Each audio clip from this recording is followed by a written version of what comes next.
conversations too. So good afternoon, my name is Pierre de Vries. I'm co-director of the Spectrum Policy Initiative at Silicon Flatirons alongside Dale Hatfield.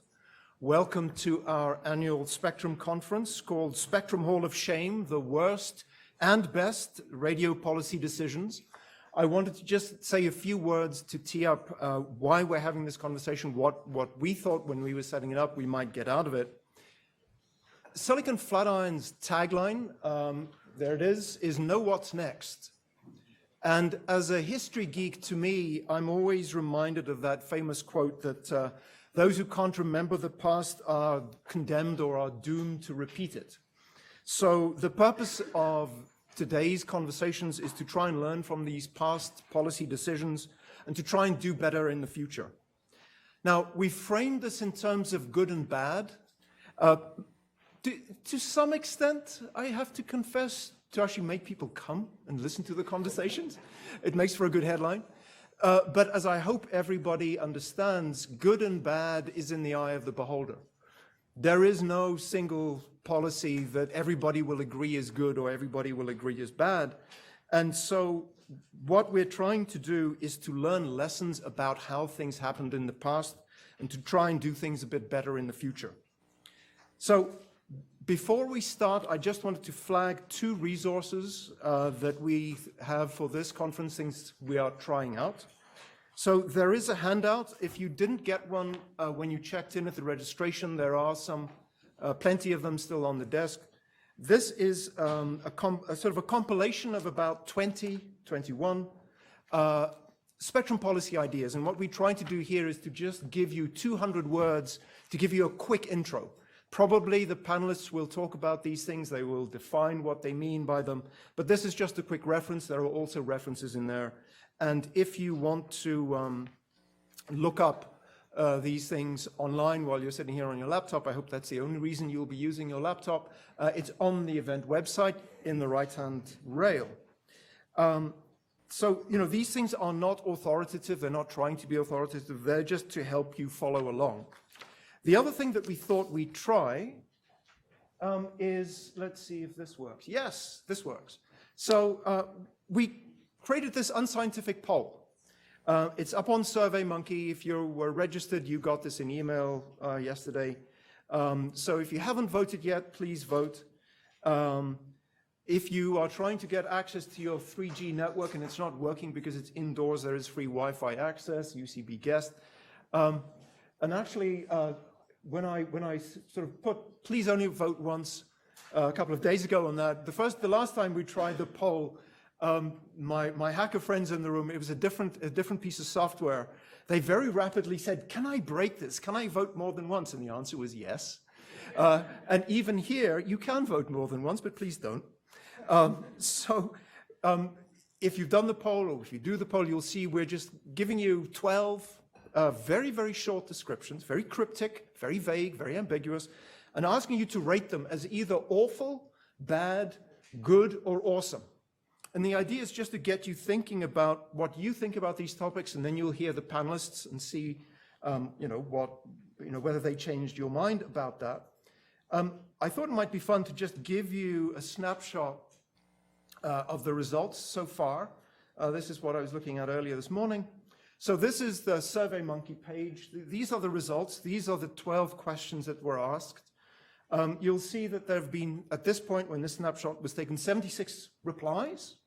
The way I've scored these is from -2 is awful, -1 is bad, +1 is good, +2 is awesome. And so if you do those things and you calculate the weighted average, you'll get some numbers. And so there are two things that actually jumped out at me when I looked at these numbers. The one is that there really isn't consensus. If you actually look at the scores, if there was complete consensus that something was awesome and everybody voted +2, the answer would be +2. Or if everybody agreed it was awful, it would be -2. Actually, the score is about, 0.5. And given that we only have 76 results here, and it's a totally unscientific, poll, who knows what the errors are? They're huge. The thing that struck me was looking at them, there was not a single one of these where we didn't have people who thought it was awful and other people who thought the same thing was awesome. And that's probably because you can look at each of those things and say, well, exactly what does that question mean? And I hope that's what we'll get to. The other thing that struck me was that people actually care about this stuff. As a Spectrum geek, I don't assume that anybody else would care. But we actually had ballot stuffing on this poll, believe it or not. When I went to bed last night, there were 32 votes. When I woke up this morning, there was 63. And essentially, all of those were in one category.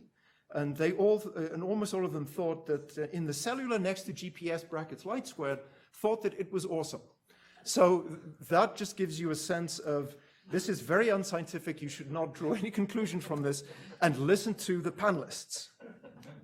So, a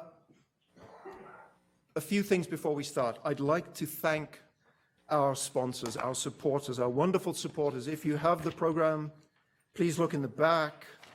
There's a list of our supporters. If you are a supporter, thank you so much. We couldn't do this without you. If you're not a supporter and you meet a supporter, please thank them. I'd like to thank the law school and Dean Jim Anaya for all the support we get, this wonderful courtroom to do this event in. I'd love to thank, and I really am very grateful to our speakers, the keynote speakers, the panelists, the moderators. They've put in an enormous amount of work preparing for this event, traveling here and actually spending at least half a day, if not more, with us here today. A special shout out to Brian Tremont. He actually planted the seed that led to this, this event, and I'm very much looking forward to it. And last but not least, I'd like to thank the Silicon Flatiron staff and the Silicon Flatiron student group, who are the folks outside there and in the room here, who've been working very hard to make all this a success. A couple of announcements.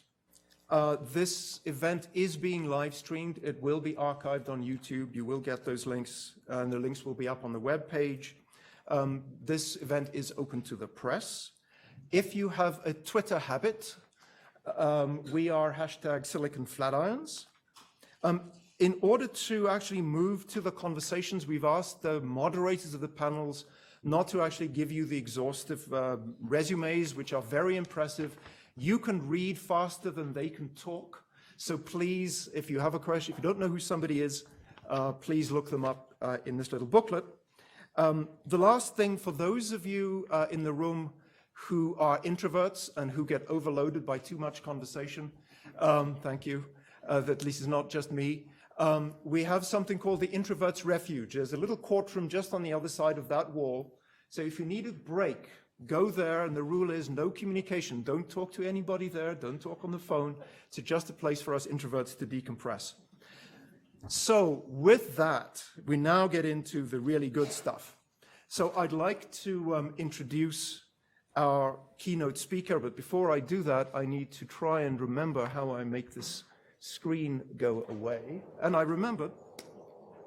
So our opening keynote is by Jessica Rosenworcel.